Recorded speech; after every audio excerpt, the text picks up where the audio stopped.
చుట్టుపక్కల మొత్తం ప్రత్యర్థి దేశాలే. అంతర్జాతీయ క్రిమినల్ కోర్టు అరెస్ట్ వారెంట్ అయినా ఖండాలను దాటి శాంతి చర్చల్లో పాల్గొనేందుకు పుతిన్ సిద్ధమయ్యారు. అమెరికా అధ్యక్షుడు ట్రంప్తో భేటీ అయ్యేందుకు ఆయన అలస్కా సైనిక స్థావరంలో అడుగుపెట్టబోతున్నారు.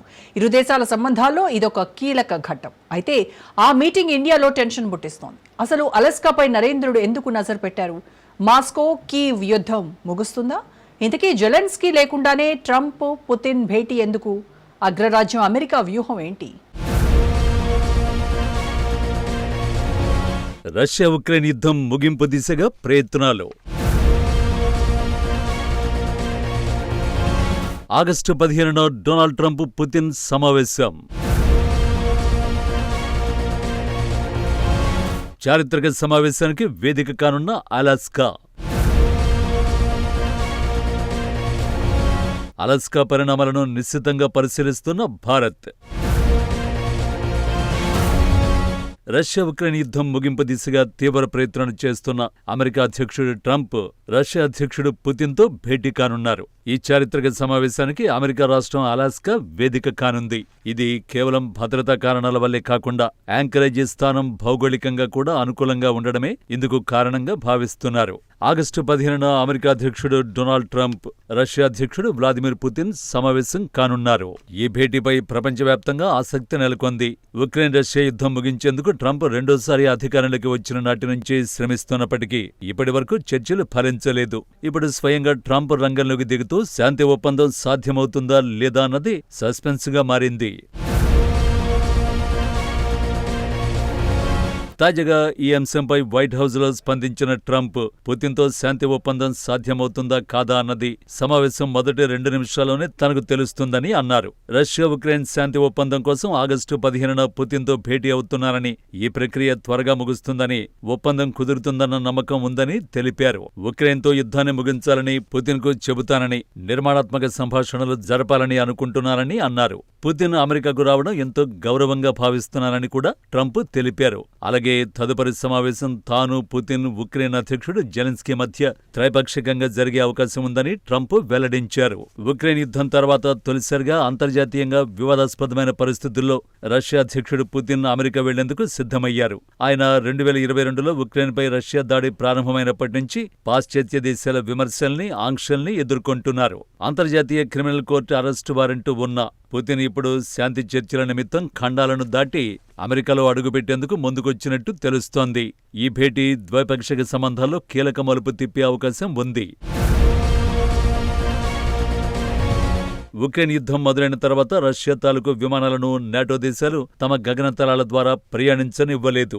అమెరికా, కెనడా, నార్వే, ఐరోపా సమాఖ్య వంటి దేశాలు ఈ నిషేధంలో ముందుండడంతో రష్యాకు పాశ్చాత్య దేశాలపై తీవ్ర ఆగ్రహం కలిగింది. రష్యా కూడా దాదాపు 30కి పైగా దేశాల విమానాలు తమ గగనతలంలోకి రాకుండా నిషేధాన్ని విధించింది. ఇలాంటి సంక్లిష్ట పరిస్థితుల్లోనూ శాంతి చర్చల పట్ల పుతిన్ ఆసక్తి చూపిస్తున్నారు. పుతిన్ ప్రయాణించాల్సిన విమానం పశ్చిమార్ధగోళ నుంచి ఉన్న మార్గాన్ని పూర్తిగా మర్చిపోవలసిందే. దీంతో పుతిన్ విమానం రష్యా, అమెరికా మధ్య ఉన్న బేరింగ్ జలసంధిపై నుంచి ప్రయాణించే అవకాశం ఉంది. ఇప్పటికే అమెరికా ప్రభుత్వం ముందు జాగ్రత్త చర్యలు తీసుకుంది. తమ గగనతలంలోకి రష్యా అధినేత విమానం ప్రవేశించేందుకు అనుమతినిచ్చింది. రష్యా మారుమూల ప్రదేశమైన చుకోట్కా ద్వీపకల్పం నుంచి పుతిన్ విమానం రానుంది.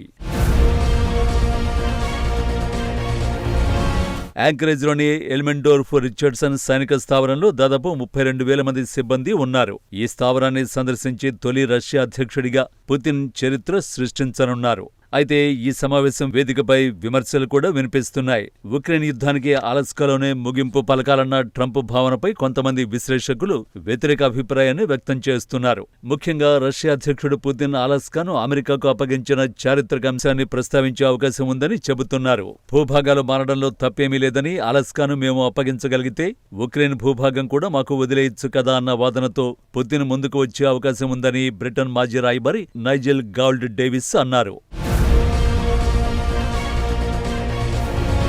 అయితే ట్రంప్తో భేటీ వేళ ఉత్తర కొరియా అధ్యక్షుడు కిమ్ జోంగ్ ఉన్తో పుతిన్ ఫోన్లో మాట్లాడడం చర్చనీయాంశంగా మారింది. తమ ద్వైపాక్షిక సంబంధాలు మరింత బలోపేతం చేసుకోవాలని ఇరువురు నేతలు దృఢంగా నిశ్చయించుకున్నారని తెలిపింది.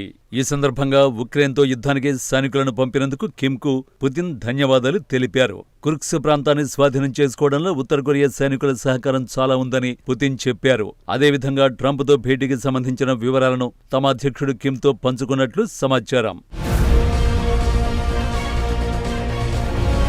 మరోవైపు అలాస్కా పరిణామాలు ఇప్పుడు భారత్ సుంకాల భవిష్యత్తుపై ఆధారపడి ఉన్నాయి. అందుకే అక్కడి పరిణామాలను భారతీయులు నిశ్చితంగా పరిశీలిస్తున్నారు. పైగా అలాస్కా మీటింగ్ విషయంలో ప్రధాని నరేంద్ర మోడీ జోక్యం చేసుకున్నారు. రష్యా ఉక్రెయిన్ అధ్యక్షులతో ప్రధాని సంప్రదింపులు జరిపారు. మోదీ కాల్పై ఉక్రెయిన్ లీడర్ స్పందించాడు. రెండు దేశాల మధ్య నెలకొన్న సంక్షోభాన్ని శాంతియుతంగా పరిష్కరించుకునేందుకు భారత్ దృఢమైన, స్థిరమైన వైఖరిని ప్రకటించినట్టు జెలెన్స్కీ చెప్పాడు. శాంతి పునరుద్ధరణకు చేపట్టే ప్రయత్నాలకు మద్దతును ప్రధాని పునరుద్ఘాటించినట్టు ఉక్రెయిన్ అధ్యక్షుడు స్పష్టం చేశారు. ఉక్రెయిన్ యుద్ధాన్ని ఆపేందుకు అన్ని విధాలుగా మద్దతు ఇవ్వడానికి భారత్ కట్టుబడి ఉందని ప్రధానమంత్రి మోడీ సైతం తెలిపారు. ట్రంప్తో జరిగే ఈ భేటీ వల్ల రష్యా, అమెరికా మధ్య సంబంధాలు కొంతమేర మెరుగయ్యే అవకాశం ఉండొచ్చు. అయితే ఇది పూర్తిగా ఫలించాలంటే ఉక్రెయిన్ యుద్ధంపై స్పష్టమైన సంధి చర్చలు జరిగే అవకాశం ఉందా అన్నదే ప్రధాన ప్రశ్నగా మారింది.